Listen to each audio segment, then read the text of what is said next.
अरुणाचलनि मोनसे गहेना नैबेनि बेसेना जाबाय 5000 बहुत स्पेशल अरुणाचलनि ट्रेडिशनल गहेना आरो अरिजिनेलब्ला नैबे 1 लाखसिम गोग्लैयो मोनसेयाव 1 लाख दा नैबे बुस्थुआ जाहैबाय जोबोद बेसेन गोसा मोनसे गोजौ थाखोनि होनना बुंनांसिगोन नामा नैबे पार पिसा 2 लाख गोग्लैयो जुदि अरिजिनेलब्ला फिलहाल ये कितना प्राइस है 5000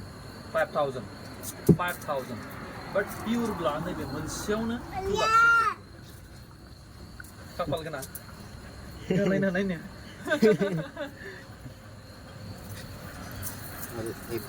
बहुत बेसेन गोसा बुस्थु बि दे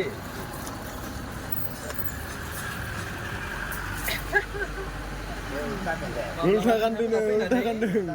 नोंथांमोना फैनानै बेखौ बायनो हागोन तो बे हो नेक्स्ट टाइम में आएगा हम ये जाना नैबे बुस्थुआ गाहायाव थानांगौ बे नैबे बुस्थुआ नैबे कालारिंनि बुस्थुआ गाहायाव थानांगौ नीचे में होना है ना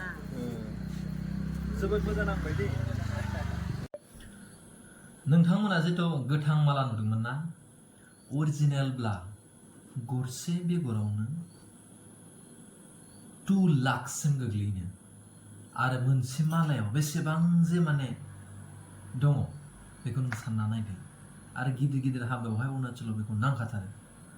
दा खोथाया जाहैबाय बै मालाखौ हौवासाया हिन्जावनो बायना होखाथारनांगौ जायो आरो हिन्जाव लायनो थाखाय मिथुन गैयाब्ला बेयाव हाबा जाखाया हिन्जावसा नखराव मिथुन माब्रै माबा 10टा 20टायालागै थारमाने होनो गोनां जायो देरसिन खोथाया बे जे हाबायाव जेसेबांखिनि माने मिथुन दानबाय बेखौ अहासे जासे जानानै घरे 10 केजि 20 केजि 5 केजि बिदि बेदर गोथां रानना हरबावनो गोनां जायो बे जाबाय अरुणाचलनि हाबा आरो माखासे दंबावो इम्पर्टेन्ट खोथा नोंथांमोननो खोन्थानो लासै खोन्थालांबाय थागोन बाय